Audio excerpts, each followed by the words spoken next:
सीमित नाही अशा प्रकारची मांडणी केली आहे। प्रामुख्याने विनय सहस्त्रबुद्धे दिल्लीहून खास या कार्यक्रमाला आले होते।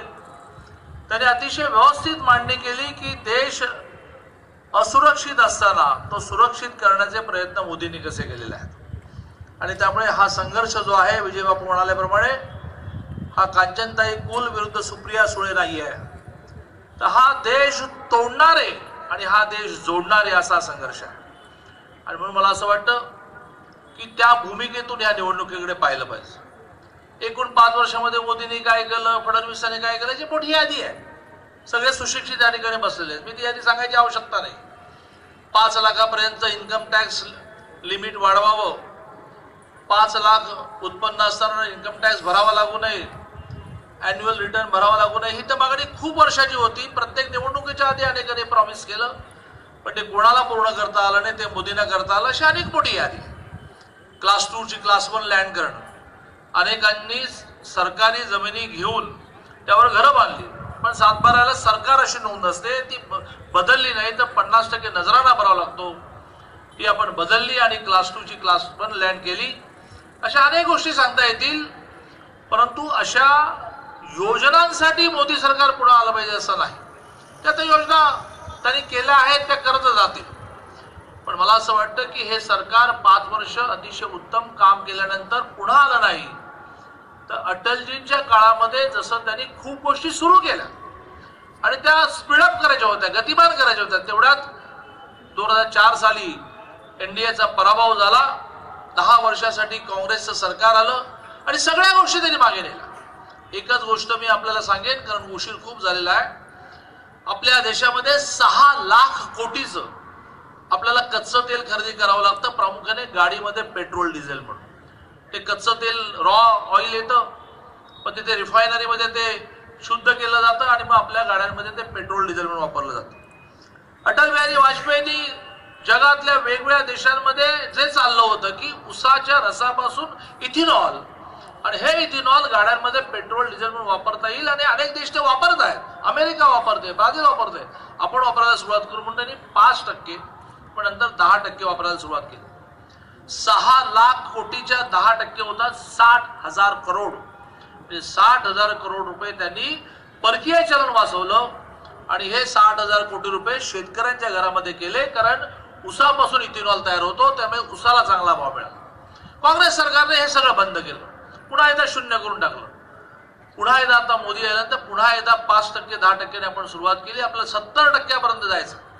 मला असं वाटतं की सुशिक्षित आहात, कागद पेन काढा, 6 लाख कोटीच्या 70% जर आपला इम्पोर्ट वाचला तर किती परकीय चलन आपलं वाचेल आणि किती पैसे हे सामान्य शेतकऱ्याच्या घरात जातील, आपण लक्षात घ्या। अशा एक न दोन अनेक गोष्टी अटलजींच्या काळात सुरू झाल्या, सरकार कंटिन्यू झाल्यामुळे त्या मागे गेल्या। आधी महाराष्ट्रामध्ये युतीचं सरकार होतं, 1 रुपयामध्ये झुणका भाकर बंद केलं काँग्रेस सरकारने, प्रत्येक जिल्ह्यामध्ये वृद्धाश्रम बंद केलं सरकारने, प्रत्येक जिल्ह्यामध्ये सैनिक शाळा अनुदान बंद केलं।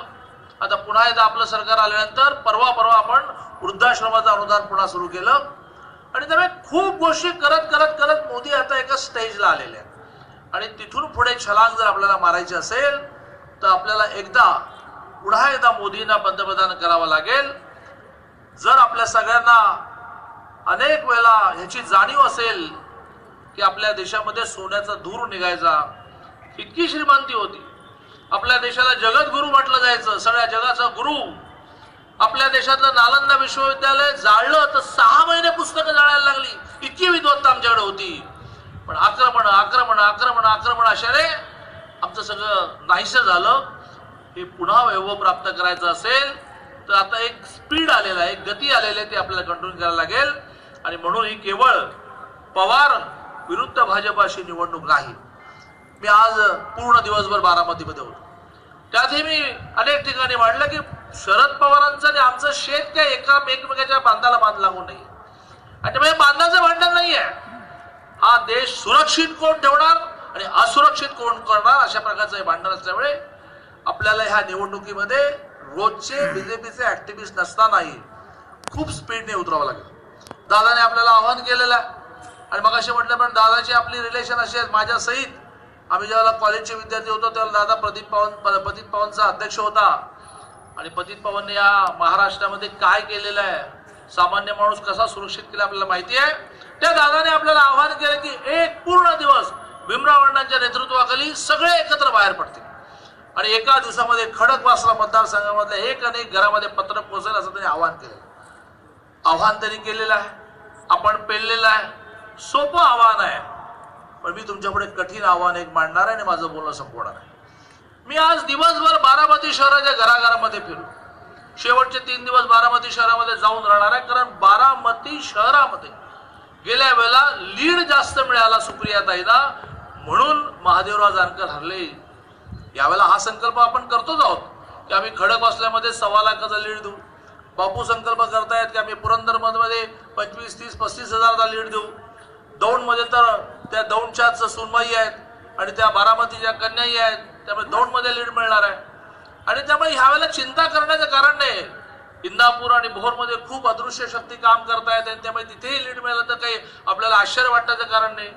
असं असताना सुद्धा रिस्क जी आहे ती बारामती शहराची आहे, ज्या बारामती शहरामध्ये गेल्या वेळेला लीड जास्त मिळाल्यामुळे महादेवराव जानकर पडले आणि त्यामुळे मी दादा तुला आवाहन करतोय आणि माझा अधिकार आहे तुमच्यावर की ह्या सगळ्या तुमच्या फौजेला एक दिवस बारामतीमध्ये पड। 5000 लोकांनी बारामतीमध्ये येण्याचं टार्गेट आपल्याला पूर्ण करता येईल का असा विचार करा। 5000 लोक एका दिवशी भारतीय जनता पार्टी शिवसेनेचा बॅच लावून बारामतीच्या गल्ल्या गल्ल्यामध्ये जेव्हा फिरतील त्याच दिवशी बारामतीची निवडणूक ही भारतीय जनता पार्टीने कांचनताईने जिंकली असं होईल आणि त्यामुळे एक रविवार दादा तुम्ही आम्हाला द्या आणि 5000 लोकांना घेऊन चला, बारामतीतल्या घराघरामध्ये पत्रक पोचवूया, बारामतीतल्या घराघरामध्ये संदेश पोचवूया की ही घराणेशाही आपल्याला संपवली पाहिजे आणि त्यासाठी आपण काम कराल अशी अपेक्षा व्यक्त करून माझं बोलणं संपवतो।